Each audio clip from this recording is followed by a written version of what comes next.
Hello and welcome to Die Rollin. I'm the ever excitable Adam, and I'm even more excited than I normally am. And if you watch in the other videos, you'll know I'm a pretty excited guy when it comes to board games. But today I have Bloodborne, the board game, to unbox. There's a lot of B's in that sentence. I've got the board game base game here. I also have the Blood Moon box, the Chalice Dungeon, and Murgo's Loft to unbox. So this is a Blood Moon pledge that you would have got from Kickstarter. Some of the stuff you'll be able to get. In fact, I think you can get all of this stuff out of retail, apart from maybe the Blood Moon box. I don't know. Anyway, it's worth noting I've never played the computer game for this. Like all the computer game, well, not all, but most of the computer board games I've played so far, I've not actually played the actual game. So unfortunately, I won't be able to do much of a comparison when I come to my gameplay for it. But hey, let's take a look. So this is a hefty box. Apologies because the camera is shaking here because it's so scared about the absolute volume of stuff you get in this. So this is a Simon game. They are great at some really nice miniatures and some decent board games. They're not everyone's cup of tea, but personally, this is a beverage I enjoy drinking from. So, yeah, it's got everything you need to know on the back. Tells you components, nice little picture of the boards, and the miniatures you're going to get inside. So I'm going to turn this around one more time, and we'll actually open the box this time. Really nice artwork on the front, and apologies for the shaking camera. Okay, so the first thing to say, this box is going to split. There is no two ways about it. The cardboard is not gonna stand up to me kind of moving things around. I'm also concerned that I won't be able to put all the components back in the box once I've unboxed it. Now, the Zombicide Night of the Living Dead box was the first cool mini or not game I had where I could actually put it all back in after punching stuff out and not have to force the box lid on. So I'm kind of excited that maybe they've learned their lesson, but I don't think they will. So we've got some free Simon content. We've got the rulebook, which is in English, which is always helpful. So what have we got in here? So overview, table of contents, some free digital content. And then we've got what we get inside here. So we've got 4 different hunters in here, some counter bases.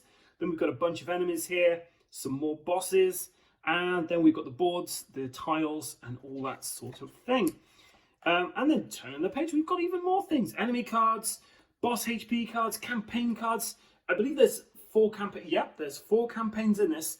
And I will probably do one of these for a solo run through here. Now, whether I do that with painted miniatures or just the grey miniatures, I'm not sure yet. Depends how excited I am to get this to the table.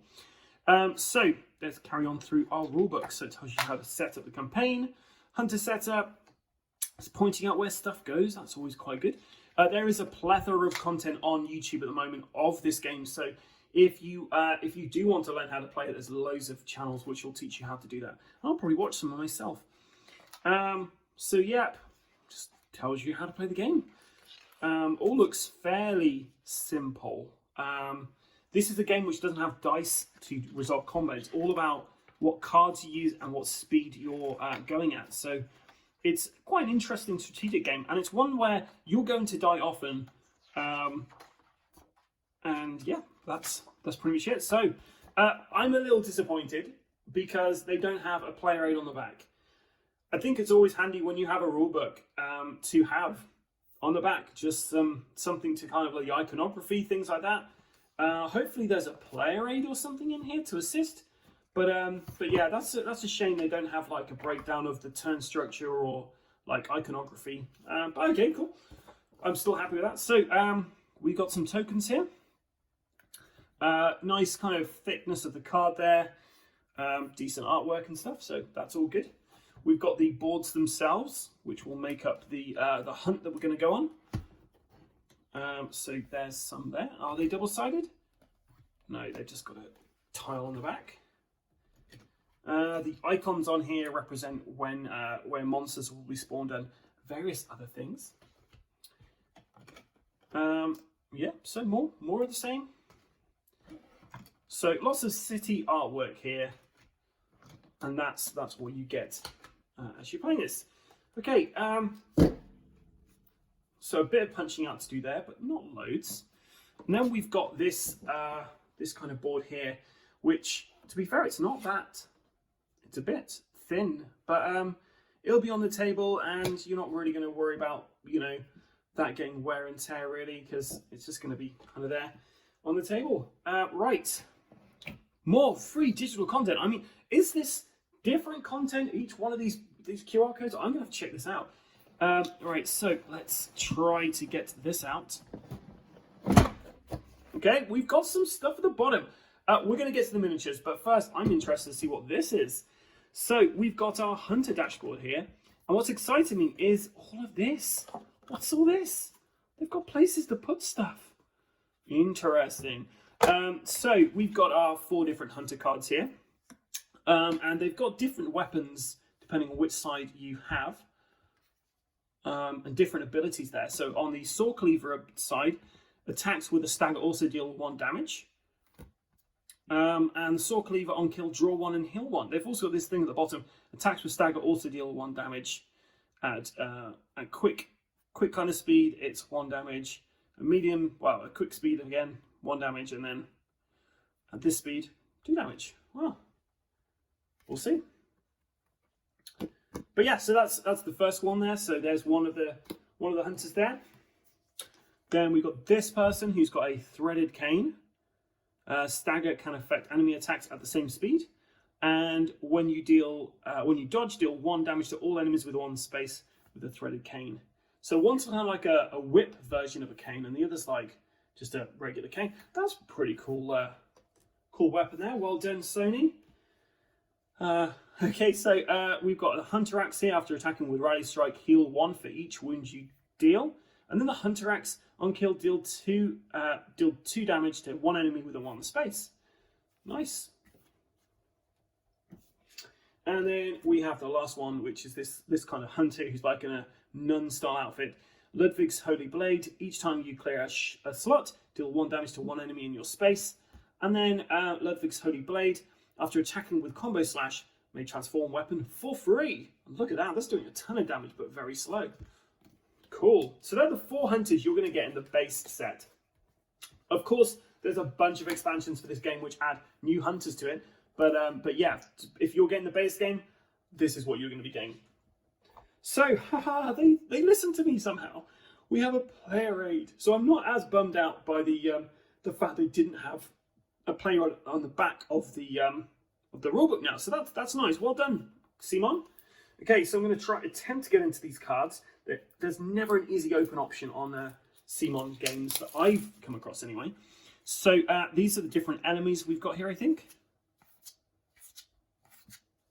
I mean, I'm saying that, I don't actually know. Yeah, I think these are the enemy cards. So Bloody Crow, Canehurst even, Old Hunter Henrik, Eilsefka, Eileen the Crow, Jura's ally, Alfred Hunter of Varbloods, Old Hunter Judura, Church Giant, Female Beast Patient, Male Beast Patient, a Church Servant, a Scourge Beast, a Huntsman's Minion, and a Hunter's Mob. And these guys are double-sided for different reasons. So yeah, you've got a bunch of cards here. The player aids themselves, these are double-sided, so you've got how the rounds are made up here. So the round summary, what actions you can take, the Hunter's Dream. Hunter's Dream is when you die, you basically go there and you can upgrade yourself. Attacking reward cards, and on the back you've got just different effect keywords. So yeah, that's fair play. That's not too bad. I'm happy with that. So I'm just trying to remember where all this stuff goes, because I'll have to put all this stuff back in. So we've got a bunch of cards here as well. So let's have a look. Like I say, very tricky to get into these cards. Okay, so we've got into one out. Okay, so we've got these Phase 1 of Phase 2 boss cards. So some nice bosses in there by the looks of it. And these are special weapons that the hunters have. So we've got the hunter pistol there. When an enemy makes a basic attack, automatically stagger that enemy. And then the other side, discard 1 card to refresh. So you basically get one shot with this, and then it's spent, and then you have to discard cards to get them back. Then we got Evelyn. When an enemy makes a basic attack, automatically stagger the enemy. When an enemy makes a basic attack, automatically... So, I mean, these are basically all the same. Until we get to this, a cannon. May be used to make the following attacks. So, a slow with 3 damage. A hunter blunderbuss. And the hunter turn, deal 1 damage to 1 non-boss enemy in your space and move them 1 space away. Evelyn, when an enemy takes a basic attack, we already saw that one. A flame sprayer. May be used to make the following attack. Medium speed, 2 damage stagger, deal 1 damage to all other enemies in a space. So that's doing a ton of damage there. Cannon again. Ludwig's rifle. When an enemy moves into your space, deal 2 damage to that enemy. The Rosmarinus. When a non-boss enemy attacks, that attack suffers -1 speed and loses all effects. And then the repeating pistol. When an enemy makes a basic attack, automatically stagger the enemy. So these are some cool kind of weapons that our hunters can have to assist them in a fight against the evil that infests these lands. Cool. So we've got a bunch of consumable cards here. So I'll open these up. Once again, apologies if this is taking me an absolute age because I've got to open these ridiculous cards. You would have thought in this day and age, they would have actually had some kind of easy open option on all of these things. And part of me wishes I'd gone through beforehand and just opened all of these up for you. Okay, so we've got consumables here. Bone marrow ash, sedatives, antidotes. I mean, I assume these things are all the kind of things you would get in the game, but in the computer game. But obviously, I've not played it, so I wouldn't know. But yeah, nice artwork on there. Kind of tells you what you're doing there. And yeah, so bunch of consumables there. And then let's take a look at these.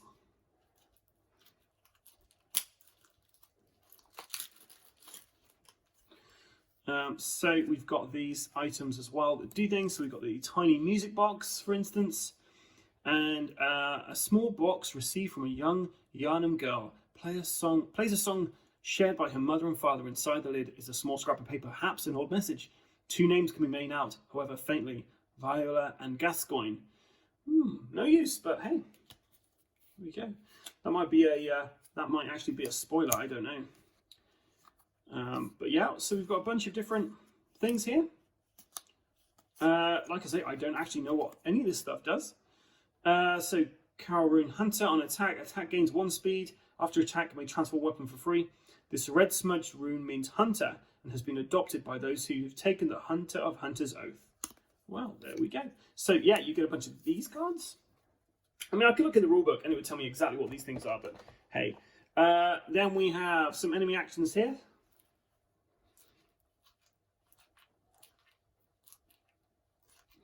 So, like games like Gloomhaven, I guess, is the first one that springs to mind here. The enemies have their own kind of AI deck of cards. So you'll kind of know what attacks are left for them to do when you're playing this. And you also have your own kind of deck of cards that you're kind of building. So it's kind of like deck building in a way, I guess.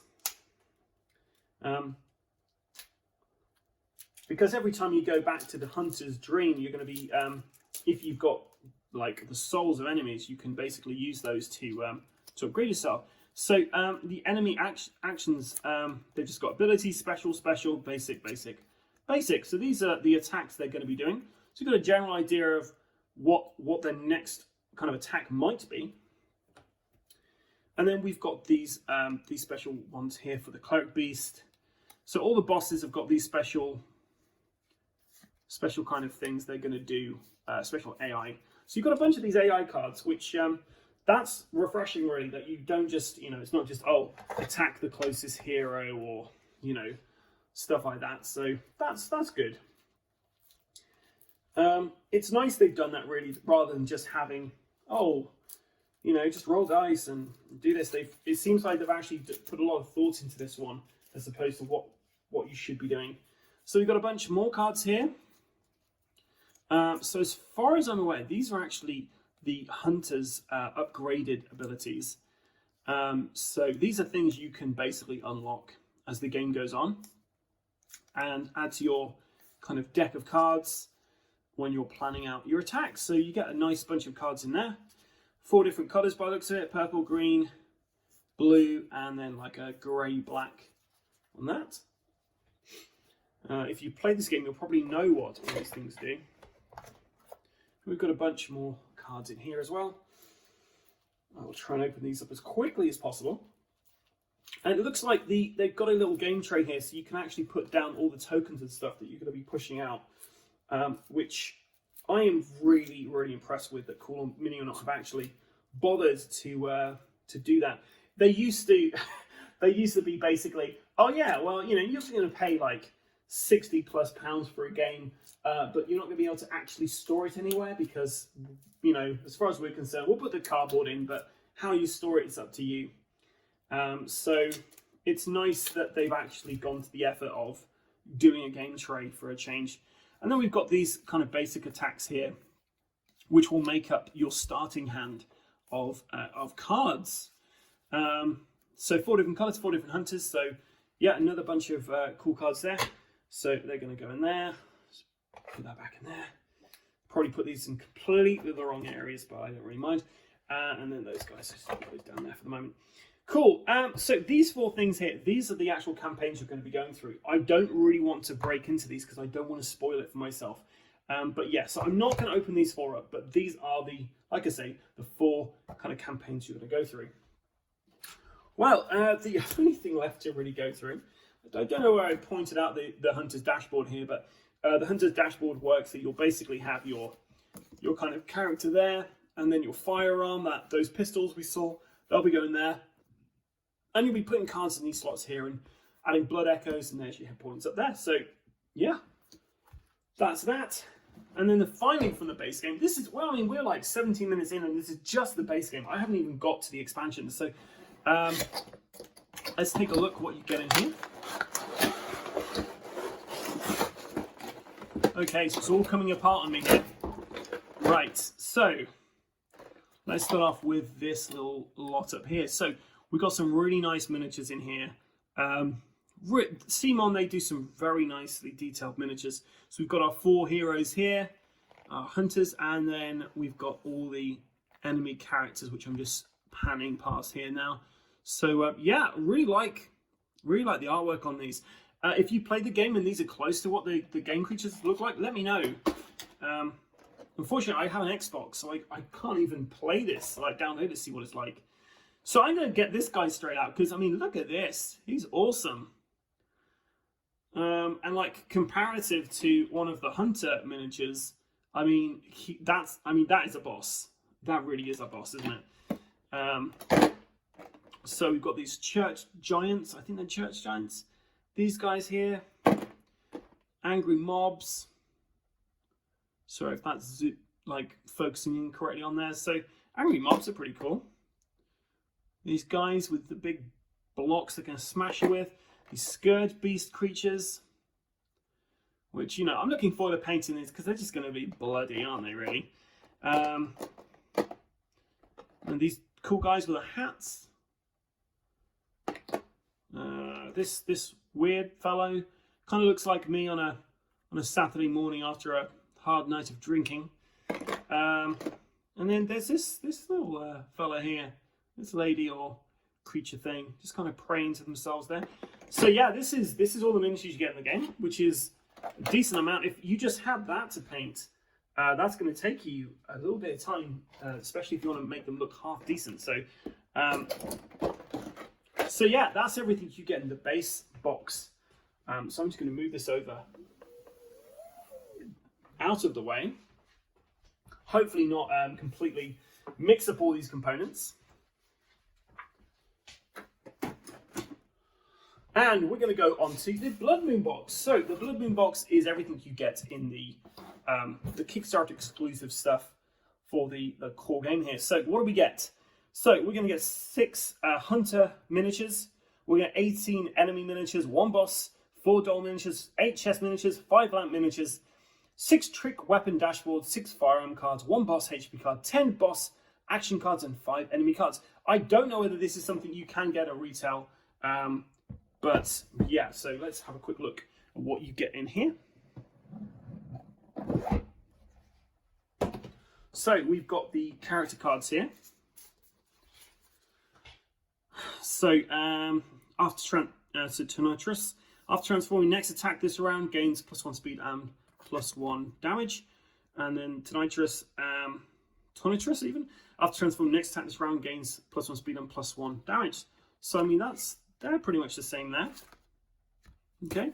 The Blade of Mercy. These are a pretty cool crow-looking guy. Stagger can affect enemy attacks at the same speed. And the Blade of Mercy combo finisher deals +1 damage for each filled attack slot. Wow. Ludwig's Uncanny Holy Blade. Each time you clear a slot, deal 1 damage to one enemy in your space. After attacking with combo strike, may transform weapon for free, and that's Ludwig's Uncanny Holy Blade. Then we got a guy who's attacking people with a wheel. Yes, ladies and gentlemen, he's got a wheel for a weapon. I don't know how long he's going to last, but every time he attacks, he heals 1. So, I mean, that's pretty cool. And then Ligarius' wheel on attack may suffer up to 2 damage to deal that much additional damage. He's got an advanced wheel there. Look at that. 1 wheel, 2 wheel. Kirkhammer. I mean, he can't even see where he's going. Each time you clear a slot, deal 1 damage to one enemy in your space. And there's a nice, decent hammer there. Attacking with Crushing Slam, cannot be staggered, but cannot dodge. And then we've got Burial Blaze. An attack speed, deal 1 damage to all enemies within 1 space. Before attacking, may move any enemies within 2 spaces into your space. And that's a Burial Blade. That's a nice scythe thing there. Go back to the Tonitrus or Tonitrus or whatever kind of disease that is. So then we get into the box itself. So it's an interesting, I've left that middle bit kind of clear. Not quite sure the design reasons behind that, but hey. So let's take a look at what you get in here. So you get the new enemy cards in this. So let's take a look and see what we've got. Easy open. Thanks, guys. So you got a large huntsman there. He's a horrible looking fellow. We get the small nightmare apostle, a giant lost child, a Loran silver beast, a merciless watcher. So they're the ones that you get in here. So some more enemy types for you, so you don't get bored of the ones you get in the base game. And then we've got the cards in here. So the boss card there, and then the new weapons that come in this. So they're all pretty much, hunter pistols are pretty much exactly the same, aren't they? Yeah, so you get those cards, and then we get the AI cards for the boss in there as well. Oh, and this has got some sellotape on, bear with. Okay, so we'll just move this across. Let's take a look at the big guy first. So we get this huge spider guy. That looks like it'll be fun to do. It's interesting. It looks like he's doing a handstand on this, but yeah, I can imagine like a web up there, a string there. We've got a bunch of chests over here, so it's really nice. Do they open? They do not open. Just checking. Sometimes they have those nice little things in there. We got these guys here. These lost children, or whatever they're called. These guys kind of looks like a manta ray face kind of thing. We got these dudes. They're big, kind of weird weapons in this. We've got this guy here. He looks a little sore. Whee! And then we've got these characters here. I think these are the dolls we were hearing about. On the back of the book, we've got some spiders who are really stuck in there. Spider miniatures. Spiders always look really cool on a tabletop, I think. And then we've got the hunters themselves. So hard to kind of focus on it, but yeah, they look all really cool. And then we've got the lanterns. These things look very flimsy. I'm going to have to be very careful painting them and playing with them, really. But yeah, that's everything you get inside the Blood Moon box. So I'm just going to close that for the moment and move that to one side. Once again, try not to get all my components mixed up. Cool, and then we're going to move on to the next part of this, which is our Chalice Dungeon. So the Chalice Dungeon, my understanding of this, is basically a different game mode to the actual game. So let's have a read of this then. So the Chalice Dungeon expansion gives players an entirely new way to experience the game. Instead of playing a campaign, it lets players participate in one-shot hunts. The goal is simple: find and defeat the dungeon's boss. Along the way, they must prepare, upgrading the hunter as they go.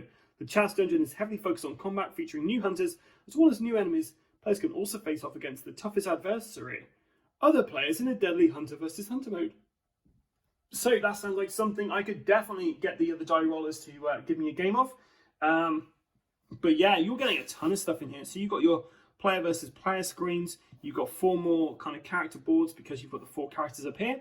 Some Chalice right cards, a setup card, enemy cards, boss actions, boss HPs, a rules leaflet, and 12 more map tiles on this. Okay, so let's take a look inside the Chalice Dungeon. Artwork, fairly good. I mean, it's better than anything I could draw. I'd be happy with that. Right, so let's take a look. I mean, this is a leaflet. This is wafer thin. So we've got our components in here, how you set up one of these dungeon things, and how to set up the hunter versus hunter thing. So hopefully it's pretty self-explanatory what you're doing in this, because you get like 1 page of rules really. This.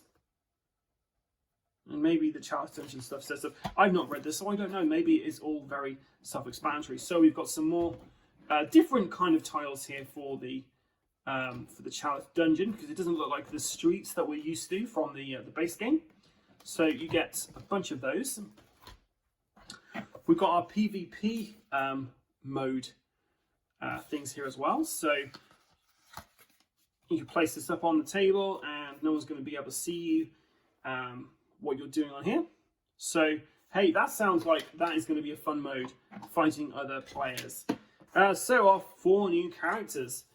And let's have a look. So we've got Beast Claw, On Kill, Heal 2, and Move 2. That's cool. If you have 3 or less hit point, attack gains +1 speed and +1 damage. We got Chikagi. When you dodge, heal 1 and deal 1 damage to 1 enemy in your space. On attack, may suffer 1 damage to gain 1 speed or 1 damage. The Stake Driver, after attacking with Prime / may transform weapon for free. Move all enemies within 1 space up to 2 spaces away. With this detonates. I mean, he's got a bomb on this thing, or maybe he shoots a bomb at someone and blows it up. I don't know. A Rifle Spear. Enemy moves into space. Place 1 card face down in 1 slot to deal them 2. This guy looks like my brother. And attacks deal 1 damage for each move action taken this round. So 4 new heroes. 4 new hunters, which is great because this actually brings up our total amount of hunters to, I don't know, like 14 maybe? So I've got like a decent amount of choices when I'm coming around to playing this. Easy open kind again for our enemy characters here. So let's see what kind of enemies we're going to get in this expansion. So we've got some rabid dogs. Do you like dogs? Keeper of the Old Lords. A fluorescent flower. Ooh, that sounds pretty. A Gravekeeper Scorpion, a Hunting Dog, a Labyrinth Rat, and a Bell Ringer. So, there we go, we've got a bunch of those. And then we've got our Beast-Possessed Soul card in here, which tells us what the enemy is going to, their hit points for particular parts in the game. So, so we've got a bunch of enemies in here and their health on phase 2 and phase 1. So we've got our hunter pistols, as always. And then the Chalice Dungeon setup, which tells you to select 3 random enemies, 1 boss is randomly selected and spawned once the area is entered. Tiles, remove the arena, 2 times arena gate levers. These blood right token things, +4 random. Chalice rights, randomly draw up to 3 chalice rights and apply their effects.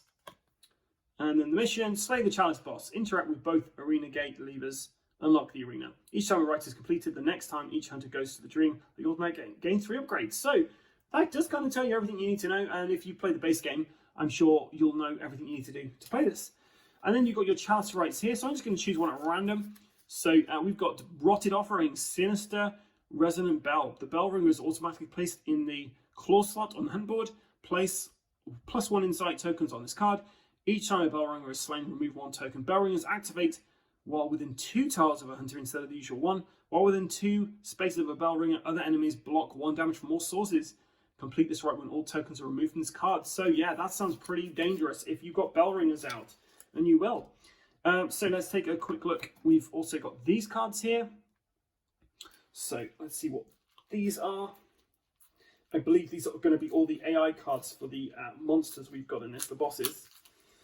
So that's how. Yeah. So we've got some traps in here, and then we've got the bosses here. So the Watchdog of the Old Lords. We've got the Pthahumian Descendant. If you can tell me how to pronounce that, I'd be very grateful. Yarnum Ptharium Queen. Undead Giant, I can pronounce that. And of course, the Beast Possessed Soul. So they're your kind of characters there. And then these chalice traps at the bottom. So when you trigger one, it might do nothing, or it might do something. An arrow trap. Hunters must immediately dodge 2 or suffer 2 damage. And these hunters only have 6 hit points. So, you know, that's going to really scupper you up a bit. So what you're really here for is having one of these miniatures. There are quite a few miniatures in this box. And also you've got some storage solutions here, because you've got the place to put the cards and stuff back into. So that is an absolute bonus, Simon. Thank you so much for actually including some way to actually put all this stuff back in the box, because they normally don't think about it. That's not being harsh, that's just generally they don't think about this kind of thing. So you've got all that to put there, and you can put these guys in here, and that's great. But yeah, so we've got these miniatures here. So you've got your hunters at the bottom there, and then bell ringer guys, your dogs at the top. We've got these scorpions, these kind of stabby guys. And this nice little kind of beast-possessed soul guy, I guess that's who that is. And then I'll move this off. So we've got, look at this. I mean, that's great. I can honestly say I do not have another miniature that looks anything like that. And I own at least 3 games, so that's impressive. You got this guy. They've really translated the kind of weird character aesthetics from what I've seen from the computer game very well into miniature form. You got this descendant, I guess, going around with a little dress on. This huge guy. And then we've got this massive boss there. He's like just weird. We've got our rats, and the rats are massive. I was expecting these things to be a bit smaller, but look at that, that's huge. And then obviously you've got the hunting dogs as well, which have like a kind of weird bladed thing in their mouth. So yeah, so that's everything you get inside your chalice dungeon.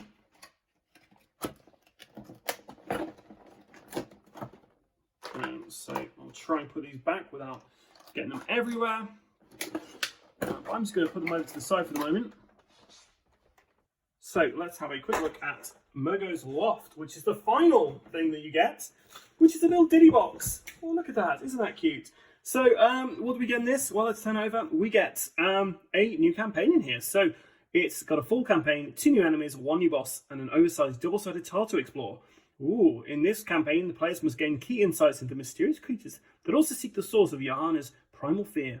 These powerful foes offer new challenges, even to veteran hunters, but with great danger comes great rewards and new opportunities for insight. So let's have a quick look what's in here. Okay, so we have this tile here, which is an oversized tile apparently. It is slightly bigger than the other tiles, so I've still got the Chalice Dungeon tile here, so let me just get that out. So regular tiles are kind of that size, so you can see it is considerably bigger there. So we've got the Wet Nurse's Illuminarium. And we've got Murgo's Loft, whoever Murgo is. So let's take a look at what we get in here. So we get Murgo's Attendant, and we get Murgo's Chief Attendant. So they're just the regular bad guys you'll get in here. I'm guessing Murgo is some kind of baby? I don't know, guys. Answers on a postcard if you can tell me who Murgo is. Or Murgo. Am I even pronouncing it correctly? So we got Murgo's Wet Nurse. Okay. And then we've got the actual campaign itself. And look at all these cards. There's a ton of stuff in there. You don't really want to open these up to kind of spoil it there. And we've obviously got the kind of AI cards for what Murgo's Wet Nurse will be up to. And then if we take a look in here. Hooray! So the attendants have flown out. They've flung themselves out here. So we have these guys who have kind of got these whips, these kind of flails. It's kind of 9 tails I'm going to be using. And then we've got the chief attendants here, a little bit bigger, big blades on them. And then we've got the Wet Nurse here. So that's the big bad. Not the biggest miniature out of everything I've seen in this so far, but I mean, that's a lot of arms and looks pretty deadly. So that's it. So guys, I have unboxed everything I can physically unbox for the Bloodborne, the board game Blood Moon Pledge. I am very excited about getting this to the table and expect to see a solo run, if not a multiplayer run of this game, some point in the not too distant future. And that may even include painted miniatures, depending on how long it takes me to do it. If you enjoyed this video, then please like and subscribe to our various different social media channels. We've got Facebook, we've got YouTube, we've got Instagram. We're also on Twitch as well. So please come and check us out on all those various different areas. I've been Adam. And until next time, guys, please stay safe and keep rolling.